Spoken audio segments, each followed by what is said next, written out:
Oi, viajantes da vida! Seja bem-vindo, meu amigo, seja bem-vinda, minha amiga, que acompanham aqui os vídeos do nosso canal, que participam dos nossos estudos. E hoje, antes que eu comece apresentando os livros, deixa eu fazer uma pergunta para você. Você já ouviu aí dizer assim, não mexe com esse negócio de mediunidade que vai ficar obsidiado, todo médium obsidiado? Não! Nem todo médium é obsidiado, e nem todo obsidiado é médium. Médium no sentido estrito da palavra médium, de entrar em comunicação, de produzir efeitos patentes, né? Médium ostensivo. É claro que pela capacidade de receber o pensamento do espírito obsessor, quem não é médium ostensivo é médium no sentido lato, no sentido amplo dessa palavra. Mas no sentido estrito, não. Então não vem com essa história de ficar com medinho de mediunidade. Ai, eu não vou nem mexer com esse negócio de mediunidade porque eu estou com medo dos espíritos. Tenha medo não, porque depende muito de você. E aí, as pessoas que nos atacam assim, com essa história de mediunidade, faz obsessão, começam a dizer assim, não, mas isso aí não fazia parte. Gente, obsessão está lá no Evangelho, ó, há um tempão.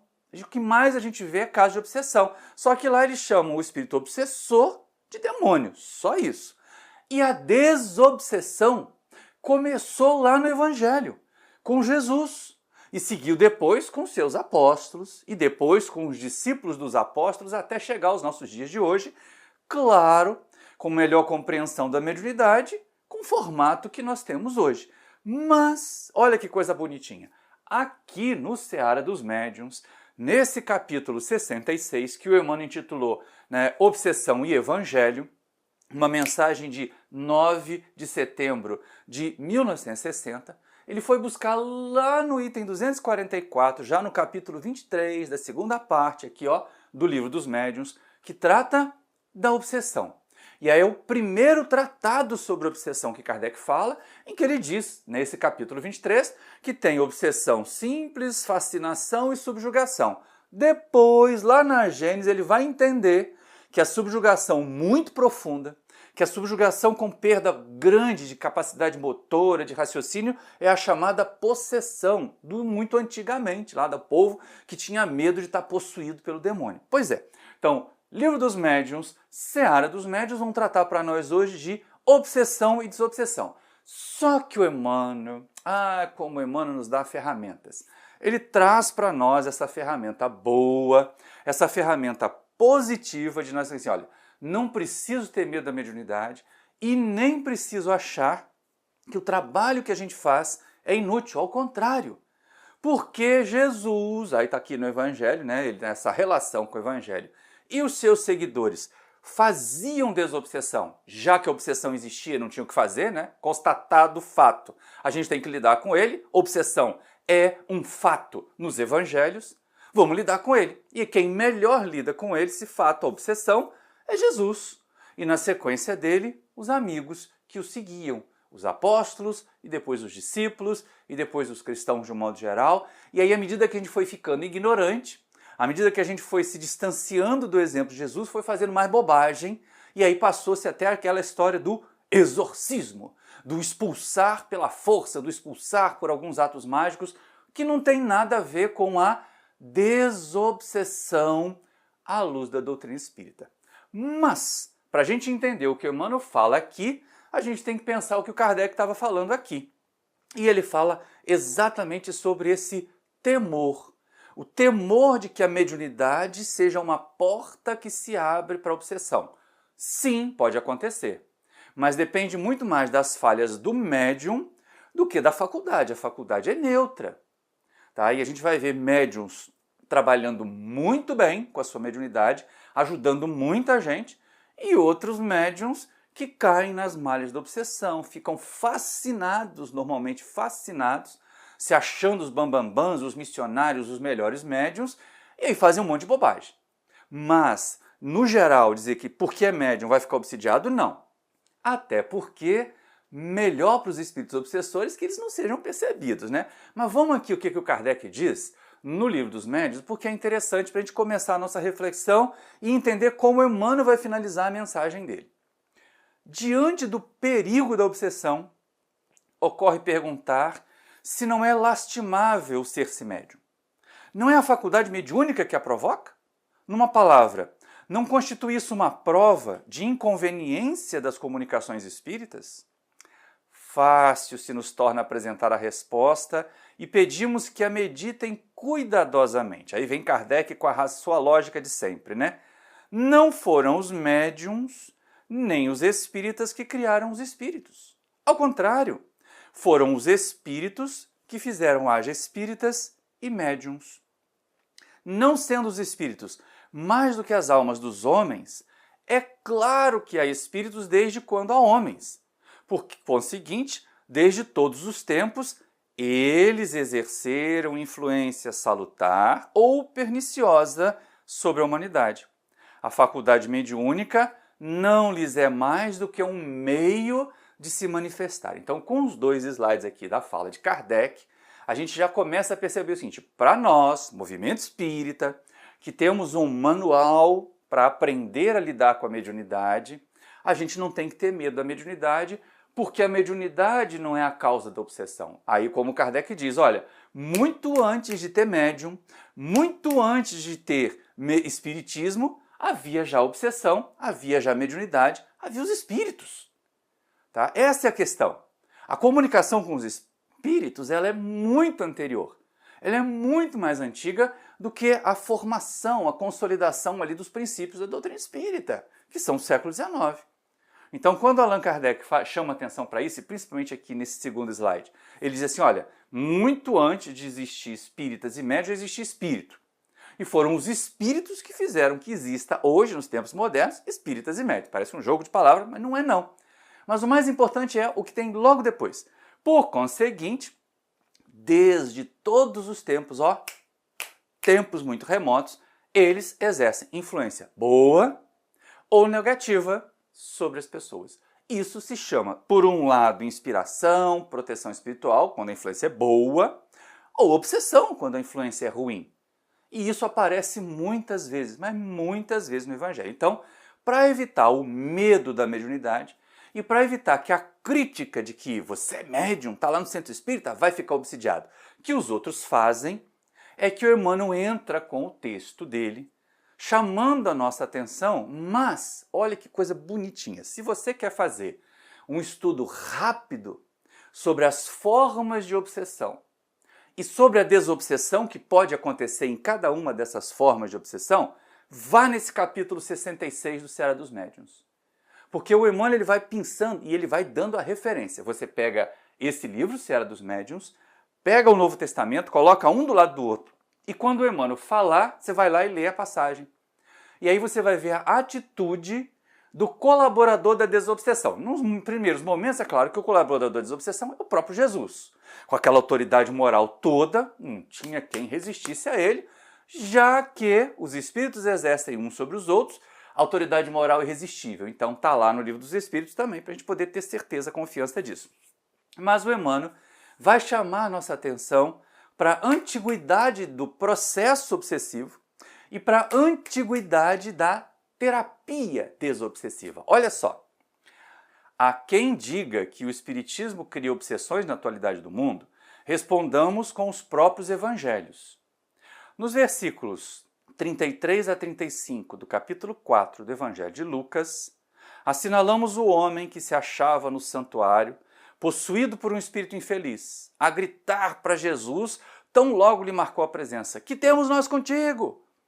E o mestre, após repreendê-lo, o espírito, conseguiu retirá-lo, restaurando o equilíbrio do companheiro que lhe sofria o assédio. Temos aí a obsessão direta. E é interessante a gente ver, primeiro o Emmanuel dizendo assim, olha, se as pessoas estão dizendo aí que é a mediunidade, que é o espiritismo, que estão criando obsessão, está errado. Obsessão é velha, obsessão é antiga, está lá nos evangelhos. Aí ele vai esfregar, e é exatamente isso que o Emmanuel faz, ele vai esfregar passagens dos evangelhos na nossa cara, para a gente poder apresentar, com mais gentileza, por favor, para aqueles que são os nossos antagonistas nesse sentido, dizendo que a obsessão é antiga e desobsessão também, porque cada passagem que o Emmanuel vai citar aqui tem a cura acontecendo. Então começa lá chamando a atenção para os versículos 33 e 35, capítulo 4 do Evangelho de Lucas. Que é aquela passagem, Jesus ali tá caminhando pelo templo, né? E aí começa a acontecer aquele, Jesus, Jesus. E aí Jesus vai lá e, como o amigo fala lá no texto, repreende o espírito. Esse negócio de estar repreendido é complicado, porque para Jesus cabe.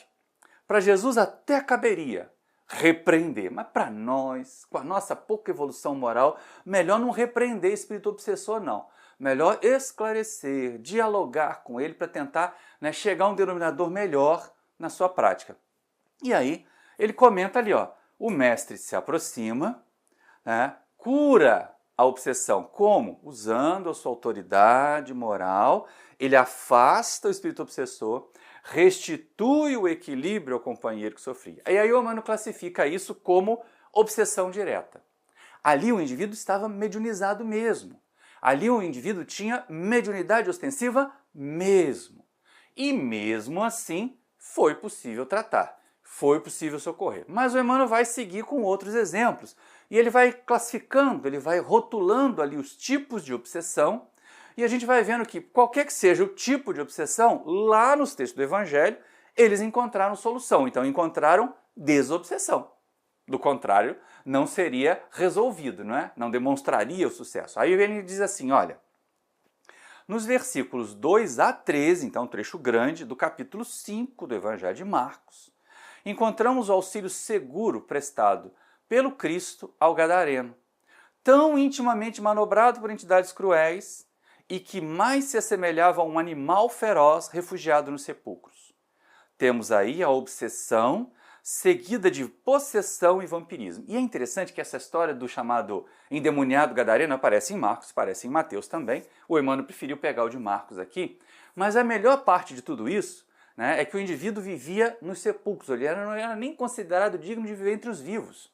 Então era uma obsessão, diferente do outro caso, que o indivíduo estava lá na cidade, que o indivíduo estava lá perto de um templo. Aqui o indivíduo estava longe do convívio social. Estava bestializado, vamos pensar assim. E aí o que o Emmanuel chama de possessão e vampirismo. A possessão só aparece no livro A Gênese, lá do Kardec. Aqui no livro dos Médiuns, o Kardec para na subjugação. Depois é que ele percebe uma subjugação mais grave, que ele chamou de possessão no livro A Gênese. Mas é possessão e vampirismo. Por quê? Porque o indivíduo se maltratava, o indivíduo se machucava. A saúde mental e a saúde física desse indivíduo foram para o espaço. Mesmo assim, né, e essa aqui é a história que surge lá, a ideia dos espíritos de porco, né, porque Jesus manda que os espíritos se afastem. Quem vê uma vara de porco se assustar, sair correndo, acha que os espíritos entraram nos porcos, mas não é isso. A gente já comentou isso até numa outra palestra. Sentindo a pressão espiritual negativa, os porcos é que se assustaram, porque eles não são médios, mas eles podem perceber os espíritos, os animais. Né? E aí ele cura o homem. O bacana dessa história é que esse homem, que era obsidiado, que era vampirizado, que estava, né, possesso, de repente curado, aprende e se torna pregador da mensagem de Jesus na Decápolis, naquele conjunto de cidades helenizadas que tinha ali em torno do lago de Genezaré. É muito importante isso. Mas seguindo com Emmanuel no nosso estudo de obsessão e desobsessão dentro dos evangelhos, ele diz o seguinte, nos versículos 32 e 33 do capítulo 9 do Evangelho de Mateus, lemos a notícia de que o povo trouxe ao divino benfeitor um homem mudo, sob o controle de um espírito em profunda perturbação. E, afastado o hóspede, olha a desobsessão por Jesus aí de novo, afastado o hóspede estranho, pela bondade do Senhor, o enfermo foi imediatamente reconduzido à fala. Temos aí a obsessão complexa, atingindo alma e corpo. Ou seja, era um processo obsessivo tão sério, tão grave, que afetava as funções orgânicas. No caso ali a fala, mas podia ser qualquer outra coisa. O vampirismo também causa prejuízo à saúde. Então, de um jeito ou de outro, não tem muita separação. Aqui o Emmanuel está fazendo uma classificação mais didática, mas o importante é, com a ação benfeitora de Jesus, com a ação, a sua energia, a sua autoridade moral, o espírito se afasta, cessada a causa do mal, que era espiritual e físico aqui nesse caso, tudo volta ao normal. Tudo volta ao normal. E é interessante demais a gente pensar isso. Então é possível tratar a obsessão E é possível, naqueles casos em que não há tanto desequilíbrio assim e que o obsidiado contribui, recuperar a normalidade. Sigamos com Emmanuel para nosso estudo aqui da obsessão e desobsessão no Evangelho. No versículo 2 do capítulo 13, no Evangelho de João, anotamos a palavra positiva do apóstolo, asseverando que um espírito perverso havia colocado no sentimento de Judas a ideia da negação do apostolado. Temos aí a obsessão indireta, em que a vítima padece influência aviltante, sem perder a própria responsabilidade. E eu acho super interessante. Eu demorei nesse ponto aqui para poder fazer essa associação, porque assim, por que obsessão indireta se o Espírito sugeriu para Judas? Mas ele só sugeriu. É igual o que a gente faz lá na engenharia bioquímica, você inocula o micro-organismo e depois ele se reproduz ali no meio, né, no seu mosto, e faz a fermentação. Aqui o que o obsessor fez foi só isso. Ele buscou em Judas alguma falha, jogou ali a sementinha, jogou ali a ideia da dúvida e se afastou. E o próprio Judas é que teve que trabalhar a ideia infeliz, cultivar a semente infeliz. Então é o que o Emmanuel chama de obsessão indireta. Na verdade, a ação do obsessor é mínima. E a ação dos obsessores ela só acontece a partir das nossas falhas, não das nossas fortalezas. Então cuidado com as nossas falhas. Agora, o que existe de importante, de chamativo aqui é o seguinte, olha, Judas recebeu a ideia ruim, ele podia ter combatido. Ele podia ter repelido a ideia ruim, mas ele ficou fermentando a ideia e acabou se perdendo moralmente ali naquele momento reencarnatório. Tá? Então, funciona, o espírito semeia, ele é obsessor, mas quem faz todo o trabalho é o próprio obsidiado, e por isso ele não fica sem responsabilidade. Maurício, mas então os outros não são responsáveis? São responsáveis. São responsáveis por abrir a brecha, por permitir o contato. Dali para frente, pode-se chegar a um estado tal de dominação que o indivíduo já não sabe mais o que faz. Aí ele não é responsável. Mas aqui, nesse caso, o Judas era responsável. Ele teve tempo para pensar. Ele teve tempo para escolher não fazer. Se escolheu fazer, responsabilidade dele. Por isso mesmo, vai também estar implicado ali na lei de causa e efeito nos processos de reparação. Vamos com Emmanuel. Nos versículos 5 a 7 do capítulo 8, nos Atos dos Apóstolos, informamo-nos de que Filipe, transmitindo a mensagem do Cristo entre os samaritanos, conseguiu que muitos coxos e paralíticos se curassem de pronto, com o simples afastamento dos espíritos inferiores que os molestavam. Temos aí a obsessão coletiva gerando moléstias fantasmas. Coletiva ou não, minha gente, tem um monte de obsessões que gera doenças fantasmas. Como tem! Hipocondríaco, nossa, cria um monte de doença para si mesmo, sintomas acontecem que não tem nada a ver. Mas eu acho interessante aqui também o tratamento desobsessivo coletivo. É claro que ali é pela ação magnética de Filipe, pela autoridade material, pela autoridade moral de Filipe. Não é uma prática comum. E nem é hoje uma prática recomendável, já que se conhece, ou que se reconhece, que desobsessão é uma espécie de psicoterapia com os desencarnados. Então ela precisa ser individualizada. Não dá para ser um montão de gente ao mesmo tempo, você jogar um balde de água fluidificada e todo mundo ficar sarado. Não vai acontecer.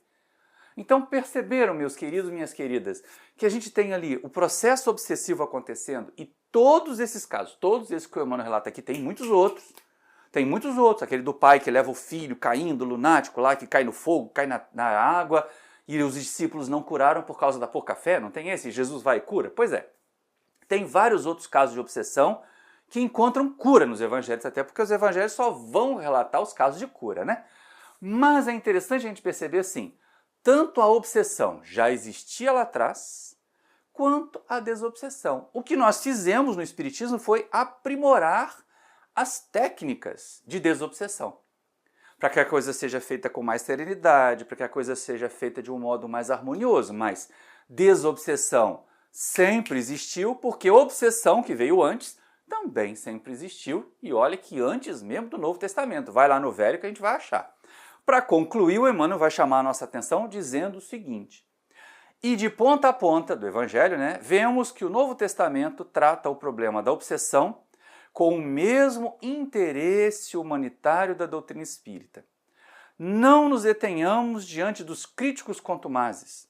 Estendamos o serviço de socorro aos processos obsessivos de qualquer procedência, porque os princípios de Allan Kardec revivem os ensinamentos de Jesus na antiga batalha da luz contra a sombra e do bem contra o mal. Então é muito interessante o Emmanuel pontuar que, né, de ponta a ponta no Evangelho tem obsessão e desobsessão acontecendo, mas que a gente não pare diante dos críticos, porque de vez em quando, gente, essa mania que a gente ainda tem de querer agradar, de querer ser pop, e aí fazer o que os outros esperam que a gente faça, em vez da gente fazer o que a gente sabe que precisa fazer porque é o melhor a ser feito, causa muita paralisia em trabalhadores da doutrina espírita.